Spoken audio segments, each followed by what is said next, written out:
Hello, my name is BallHunter05 and this is my first Age of Empires video.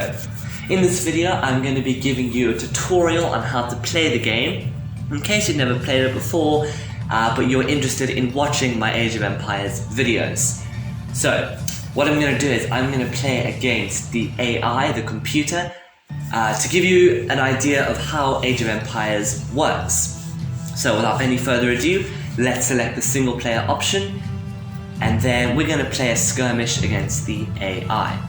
So there are a couple things you have to do before you start the game. First of all, you have to select your map. So I'm going to select Black Forest.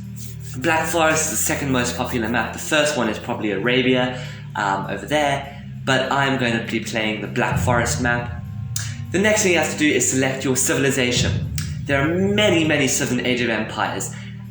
They're ranging from the Aztecs, which is a South American civilization, all the way to the Lithuanians, which are an Eastern European civ, even the Vikings if you want to give them a shot. But today I'm going to be playing as the Franks. Now each civilization has their own unique abilities and disadvantages, but today I'm going to be playing as the Franks. They are a cavalry civilization, as in they specialize in cavalry units. So without any further ado, let us start this game against the AI. Alright, so the AI's name is Macbeth, and Macbeth is playing as the Celts civilization. Okay, pause. First thing you do is you start with we always start every game of Age of Empires with a TC. TC stands for Town Center. You can make villages, get upgrades from villages.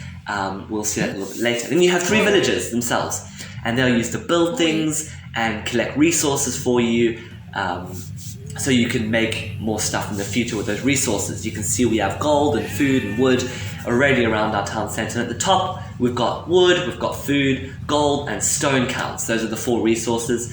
There we have our population. That's how many villages we have, that small number. That's how much population we have. That's how many idle villas that aren't working. Like that guy who's not doing anything, so he's part of that number. And that's our age that we're in. There are 4 ages. There's the Dark Age, which I'm in at the moment. There is the Feudal Age, which is the second age. There is Castle Age, and there is Imperial Age. Those are the 4 ages, and each one unlocks different units and different upgrades, buildings, and abilities. Rightio, let's get started. So first I'm going to build some houses so I can get more population space. That unit that you see there is called the Scout Cavalry. He's the first military unit you have, and this Scout Cavalry you can use to explore the map. You'll see the map is all black. I can uncover it by using my scouts. I'm also going to put villages on the sheep. They can be killed and gotten for food. You'll see that cow, it's called a herdable, and sheep are also herdables. You can control the herdable's movements. You can tell it where to go like this, and they are used to collect food. That's one big way of getting food. Another way later on, once you run out of herdables, is to plant farms, and you collect food from those farms. Okay, for the rest of this game, I'm just going to be showing you things, telling you, pointing out tips of the game. I'm not really going to be explaining it in detail, there's way too much to cover, but I will just be showing you things that I do, how I play the game. Right, so moving on, I'm exploring the map with my scout. I'm still collecting sheep for food, and here I'm setting this first villager to wood. That building I'm building is called a lumber camp, and it's where the lumberjacks can drop off their wood when they collect it. A villager in Dark Age collects 10 resources, so for example 10 wood, and then drops it off at the nearest building, either a town center, a lumber camp if you're a lumberjack, a mill if you're a farmer, a mining camp if you're a miner. So I'm just kind of exploring, getting all my herdables. You'll see those over there. Those are called deer, deer and boar. They're not herdables, so you can't control them, but you can hunt them for food. I'll show you a little bit later, Boar Hunter, if you haven't figured it out. I got my name from Age of Empires. I will show you a little bit later. That's a pond. Different maps have some of oceans, some of ponds, and you can use them to fish out of, also for food. You can also make docks. Unfortunately, I won't be doing it in this video, but you can make docks, and you can also build a navy. That's a whole other side to the game. Right, so I'm collecting resources at the moment. As you can see, I've got 12 out of 15 population, so I'm going to need to be building a house with the next villager so that I don't run out of housing space and then I have to start making villages. I'm still exploring with my scout, trying to uncover more of the map. You know, why don't we go, let's go find the enemy. We can find out where his base is and figure out the best plan of attack for the future. I say we go and attack in about 10 minutes once we get some units in castle age and things. That might be a good plan. As you can see there, I've just put down some houses. Those are going to help my population space out a little bit. I'm still sending villagers to wood so I can build buildings, because most buildings cost wood, not all of them, but most of them do. Right, so here we go. I've gotten through the main choke point of Black Forest, but I can't seem to find it with my scout yet. You'll notice that's the score, so it tells you who's winning, who's losing. It's made up of a whole lot of different things, from your economic score, your military score, how many villages you have, how many resources you have, and all that complicated stuff. You've also got the mini-map under there, which shows you the entire map, just compact. And you can see what you've explored on the mini-map, which is quite handy. Now, Age of Empires has two main parts to it: economy and military. Economy is what I'm focusing on now, getting resources, food, gold, wood, stone, and building up, whoa, that's a lot of ball, and building up a strong economy so that you can make a strong military. There are loads of military units in Age of Empires. Each civilization has its own unique unit. So for my civilization, the Franks, I've got the, pause here, I'm luring a boar, it appears. This is how I got my name, Boar Hunter. I am hunting a boar for food. You use one villager to lure the boar in, and then you kill it with the rest. And every player who knows anything about Age of Empires always lures their boar in Dark Age. I've lured a boar 500 times by now. That's why I gave myself that name, because it's something I do almost every day. As I was saying, military. Each civilization has its own unique unit. For example, the Franks, the civ I'm playing, their unique unit is called the Throwing Axeman. It's good, it deals damage against infantry. The Celts, my enemy, unique unit is called the Woad Raider, and it also does damage against archers and infantry. You can make cavalry, you can make archers, you can make infantry, you can make lots of different military units in Age of Empires. Okay, it appears we have found the enemy's base. There's his TC, there's houses, and let me demonstrate to you what a military unit does. So this is a scout, it's a cavalry, and I'm going to use it to attack this villager. As you can see, it does 3 attack per hit, and it's taking HP off this villager. It's going to escape, unfortunately. Towers, castles, and town centers fire arrows at the enemy player. Towers and castles do it just by themselves, but you have to garrison units inside of a town center for it to shoot arrows. So that villager garrisoned inside of the town center for the red team, and I ran away because I didn't want him to shoot arrows at me.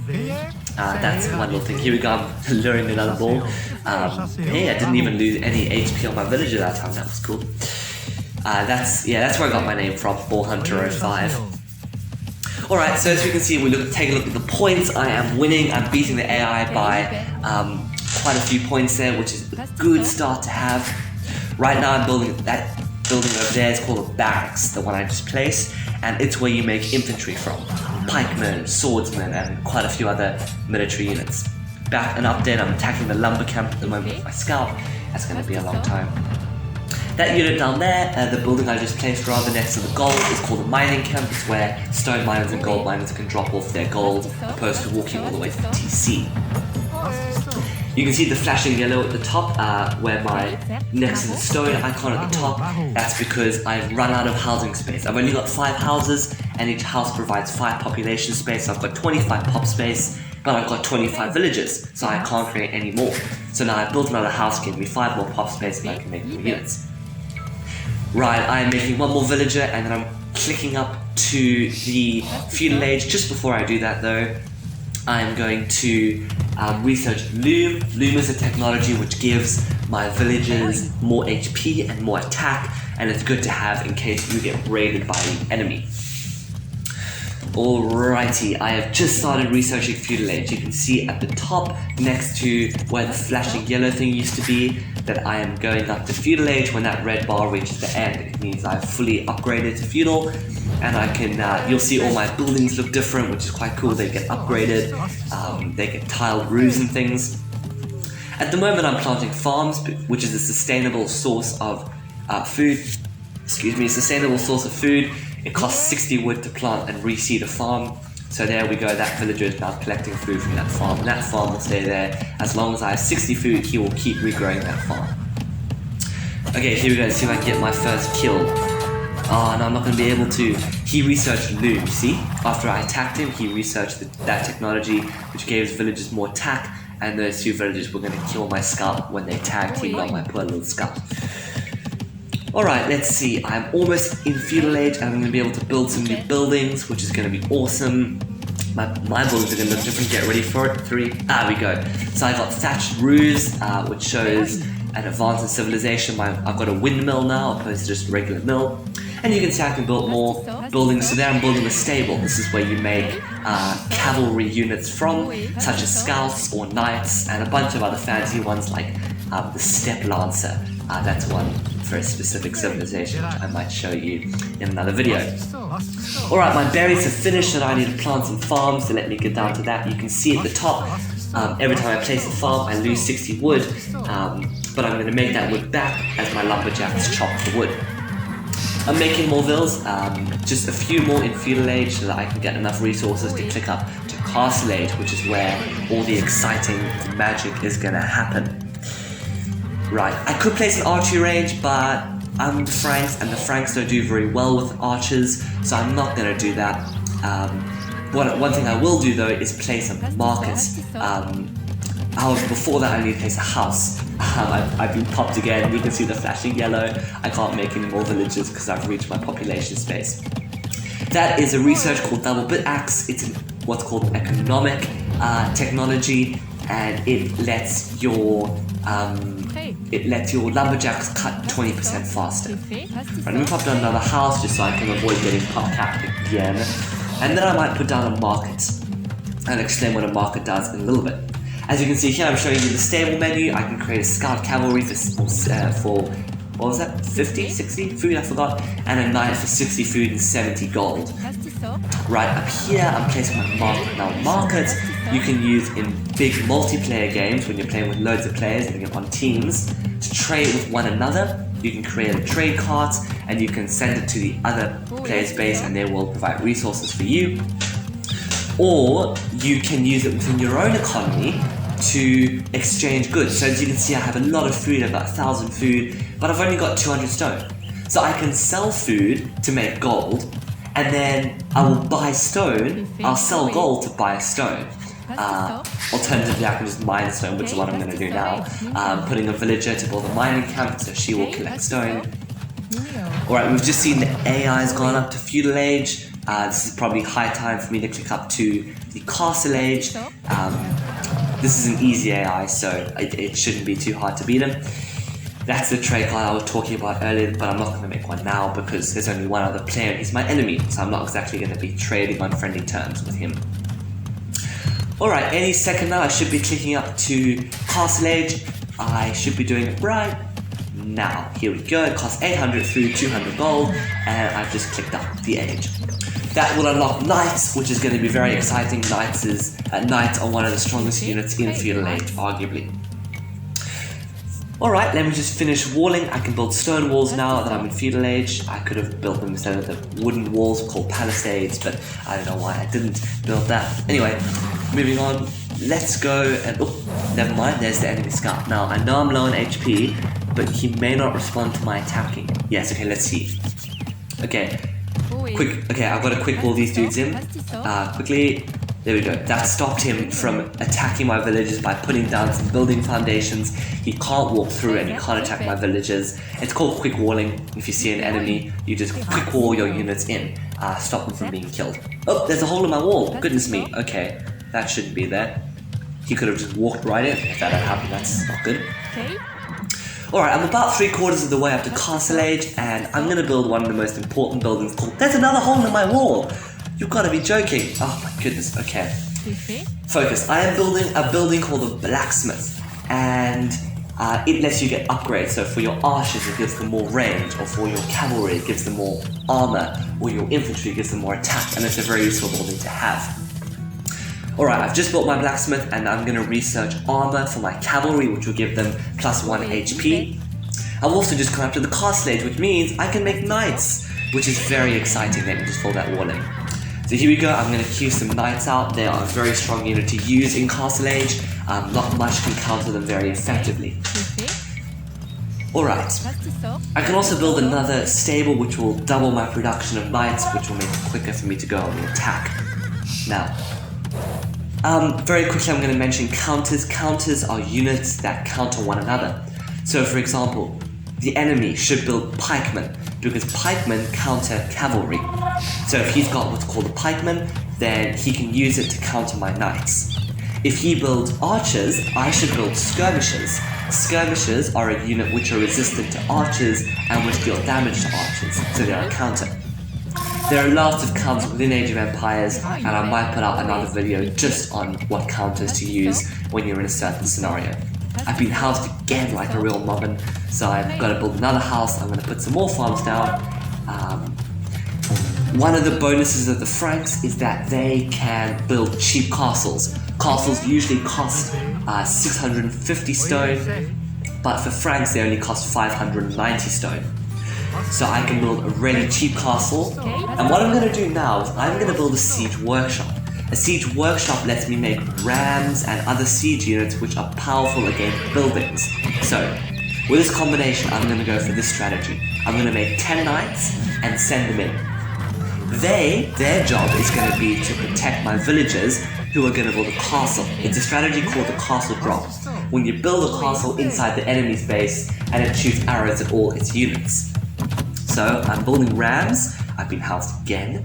Anyway, I'm building rams and they're going to be effective against buildings like the town center, houses and things like that. I'm building knights to protect those 3 villagers who are going to build a castle in the middle of his base. I'm waiting for one more knight, almost built. And then I'm going to go in and I'm going to go on the attack. Now notice, even while I'm planning my military strategy, I'm still building up my economy. I should still be making villages. I appear to have stopped making villages, which is a really bad idea. But I'm still collecting gold, food, stone and wood to further my economy so I can make more military units and so I can get to Imperial Age. However, looking at the score, I'm almost double in score, and I'm pretty sure this game won't even make it to the Imperial Age. The Imperial Age unlocks some really epic units, but I don't think I'm going to get there. I think it's just going to be a knight, ram and castle push for now. Okay, he's building spearmen. Spearmen counter my knights. Spearmen, pikemen, a pikeman is just an upgraded version of a spearman. So let's just take that out. 1 spearman won't do much against 10 knights, but 20 spearmen will do a lot against 10 knights. Anyway, I'm moving in for the attack. These guys are going to drop the castle in any second now. There we go, there goes my castle foundation. I'm going to keep these knights back to kind of protect the villagers. However, if I feel like I can send them forward, then I will. I'm sending my rams in at the moment to take out the town center. They are really slow. Siege units are great. They do a lot of damage and they have a lot of HP. The only problem is they are very slow. Right, let's move those knights out the way and let's get the rams in on that building. Let's see, we can use our knights to hunt down some of his economy. Now, again, I have to admit it is easy AI. I didn't want to be beaten in my own tutorial and my first real video. So I played the easy AI. So I don't expect the AI to have much at all. Easiest AI doesn't develop at all, really. But this is more about a tutorial than me winning the game. Alright, this pretty much should be game over. I'm killing off its villagers. I've taken out its buildings. My castle should be up any second now. Let's see when it goes up. And then that should start shooting arrows. I'm running my knights through its base. There's my castle. You can see the animation there shooting arrows at that house. This game's pretty much over, I think. See there, he says, I could not build a wonder in Dark Age. No one knight had to resign. And the AI pulls out of the game. And I win. So that is Age of Empires, guys. Remember I started with 1 TC and 3 villages, and I had to expand to all the different resources, farms and gold and wood and stone, to build up my economy, get lots of resources, and then build military units. In this case, I built knights, and then go in and attack the enemy and overwhelm its military force. That is the basic premise of Age of Empires. I really hope you enjoyed this video and found it useful. If you want to, you can stay on and we will look at some of the statistics from the game, and that will give you an indication of how the game went and how badly the AI played, the easy AI, and how easy it is to beat the AI, but also what point you want to be at in Castle Age, especially for games that continue for like hours. You want to know where you should be. So we will check out those statistics now. Right, so here we go. As you can see, Ball Hunter 05, I won the game, and I had the most score for most things. Here we go, units killed, I killed more units, I lost the least units, I destroyed the most buildings, and I had the largest army. Now let me tell you, in 4v4s, the army size can get into the hundreds, which is really awesome when you got armies of hundreds clashing. I collected more food than the AI, more wood, more stone, and more gold. As you can see, the AI is really easy to beat. I got up to the ages quicker. He explored more of the map than I did, but I did more research. I had more castles, and I had a lot more villages than he did. And overall, the timeline, as you can see, it shows you the different ages, so feudal age for him, feudal age for me, feudal age for me, feudal age for him, and the general progression of the game, how it went and how it resulted. Well, I really hope you enjoyed this first video and that you will be keen to watch my future Age of Empires videos after this. This won't be the first tutorial video, but I might start playing proper games and recording them for you. Don't forget to leave a like and subscribe to the YouTube channel if you enjoyed this video. Bye!